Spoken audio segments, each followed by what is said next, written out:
તમે જોઈ શકો છો આ એક સ્વિચ છે। અમે આ સ્વિચને ઓન કરશું એટલે આપણી ડિસ્પ્લે ચાલુ થશે। તમે જોઈ શકો છો આપણી આ ડિસ્પ્લે ચાલુ થઈ છે। અહીંયા તમને આ બેટરી બતાવશે, આ તમને સ્પીડ બતાવશે, અહીંયા જે આપણા 1 2 3 મોડ છે એ બતાવશે। ટ્રેક્ટરની અંદર કાંઈ પ્રોબ્લેમ હશે તો અહીંયા બધા એના સિમ્બોલ રાખેલા છે કે ભાઈ મોટરમાં કાંઈ પ્રોબ્લેમ હશે તો બતાવશે, લીવરમાં કાંઈ પ્રોબ્લેમ હશે તો બતાવશે, બેટરીમાં કાંઈ પ્રોબ્લેમ હશે તો બતાવશે, અંદરના કેન મળતા નહીં હોય તો પણ તે બતાવશે।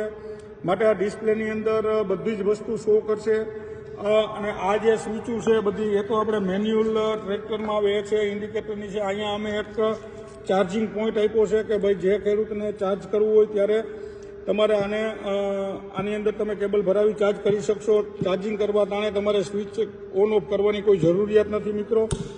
અહીંયા એક ઇમરજન્સી સ્વિચ આપેલી છે મિત્રો, કે જ્યારે કોઈ એક્સિડન્ટ થાય, કોઈ દુર્ઘટના ઘટે ત્યારે તમે આને ઓફ કરી શકો છો।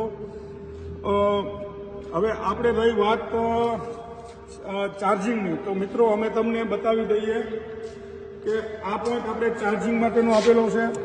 અહીંથી તમે ચાર્જિંગ કરી શકશો।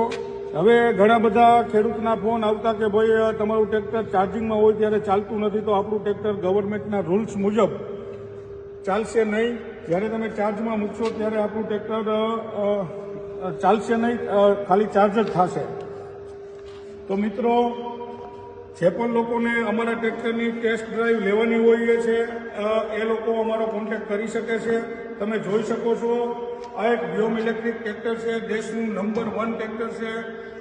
એક વખત ચાર્જિંગની અંદર તમે 10 કલાક આરામથી ચલાવી શકશો। અને ડીઝલ ટ્રેક્ટરની સરખામણીમાં તમારે જો આ ટ્રેક્ટર નીકળવી હોય તો ડીઝલ ટ્રેક્ટર કોઈ પણ કંપનીનું 25 હોર્સ પાવરનું ટ્રેક્ટર હશે એની સાથે આપણું આ ટ્રેક્ટર કામ કરી શકશે। ડીઝલ ટ્રેક્ટર 25 હોર્સ પાવરનું એની કરશે। બીજા નંબરની અંદર કે આની સ્પીડની વાત કરીએ તો રોડ ઉપરની આની સ્પીડ રહેશે 28ની।